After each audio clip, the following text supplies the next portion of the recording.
Hi guys, welcome back to the channel. Hope you're all keeping well at the moment. In today's video we're going to be showing you how not to fly your drone and giving you 2 vital tips to improve your flying.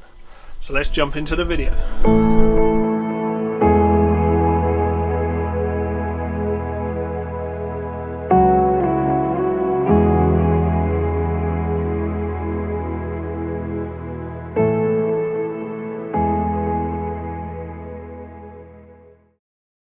Okay, so the first tip I'm going to give you is called flying with a purpose.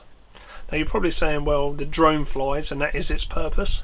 But let me give you an example of what I'm talking about.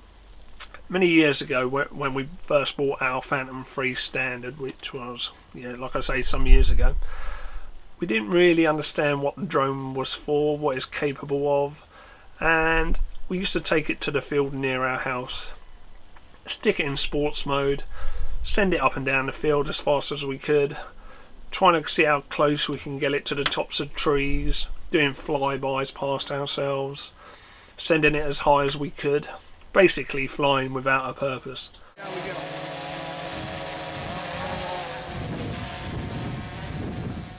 We would record the clips, but 9 times out of 10 they'd get deleted and erased. They were crap, absolutely crap. So we were flying really without a purpose. We were just pissing about. So my number 1 tip is fly with a purpose. Every time you go out with your drone, try to give, even if it's just practice something, try to give your flying a purpose.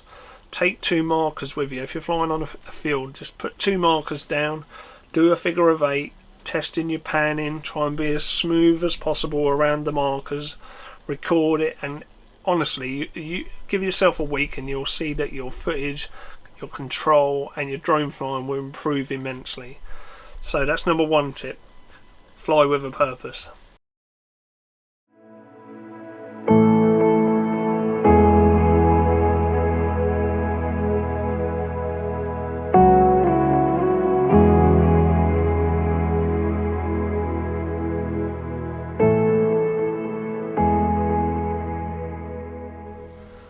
Okay, so tip number 2 is called optimal positioning and distance. Now I'm not talking about the range your drone can go from you, because the new ones can go for miles, and that's a whole nother subject, because, well, we won't go on to that in a minute. But what I'm talking about is your positioning away from the drone. Let me give you an example. If you was to buy 2 brand new stereo speakers, where is the optimal position for you to get the best sound quality out of them speakers? That's right, dead center, a little bit away from the speakers. So how can that relate to drones? Well, if you look on YouTube, there's loads of drone channels, but most of them do this really strange thing, and it really does bug me. They send a drone up, they'll do a couple of video clips around them, and then they'll send their drone miles away and film a different subject. Now this is really bad optimal positioning. Really, if you're going to film something miles away from yourself, you should consider where your position should be in relation to the drone. You see, you're wasting battery going to the subject to film, you're then rushed to video the subject, and then you've got to use the battery to get back with the drone to land it safely. So every time you take off with your drone, you should be considering your optimal position away from the drone. Are you in the best location? Are you going to get the maximum flight time from your drone to capture the subject?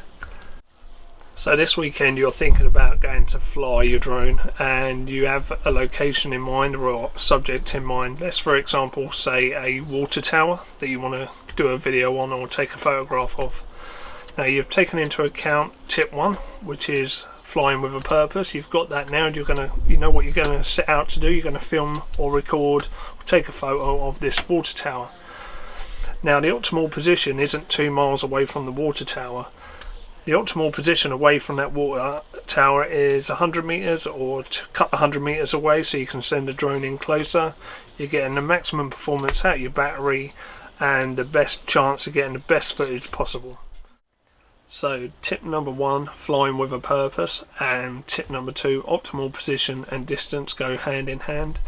what you find is the people on YouTube with the best footage, drone footage, are the ones that have nailed this down. The people that don't do this are usually the ones that have rush footage, or it's not very good, or even crash their drones. So I really recommend that you take these 2 tips on board. Number 1, fly with a purpose, and 2, your optimal position and distance from your subject that you're filming. It really will help you improve your drone flying and your footage. So there you go, 2 tips. Hope you really enjoyed this. If you have any tips yourself that you'd like to share with the community, comment below. Just down there, and what I'll do in a future video, I'll take some of these best tips, include them in the video, and give you credit. If you've liked this video, give it a like, which is down that side, and if you're new to my channel and you'd like to see more of my content, why not subscribe, which is also down that way, just down there. Thank you so much for watching. Stay safe and stay awesome, guys. Catch up soon.